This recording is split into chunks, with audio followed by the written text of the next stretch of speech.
কমলা গাছে কিন্তু কমলা পেকে গেছে, একটু একটু হলুদ হয়েছে।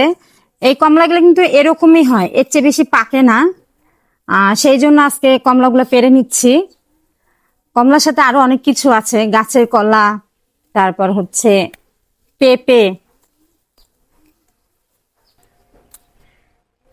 তো এই যে আমাদের গাছের কলা, আর ওখানে তো দেখতে পেলেন কামরাঙ্গা গাছে কামরাঙ্গা ধরেছে, নতুন ছোট্ট একটা গাছ, তবু খুব সুন্দর ফল ধরেছে।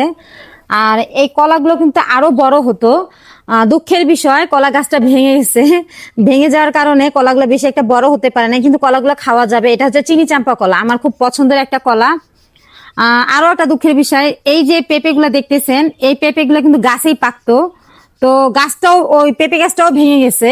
ভেঙে যাওয়ার কারণ দিয়ে তরকারি খেতে হবে, সেই জন্য পেঁপে গুলা নিতে আসলাম। তো দেখেন নিজের জমি থেকে কত কিছু নিচ্ছি, এতগুলা পেঁপে, কলা, তারপর হচ্ছে কমলা, আরো অনেক কিছু হয়েছে। সিম গাছ লাগানো হয়েছে, হয়তোবা সামনে আল্লাহ চাইলে আমরা গাছ থেকে সিমও পেরে খেতে পারবো। তো এই ছিল আজকের ভিডিও, সবাই ভালো থাকবেন।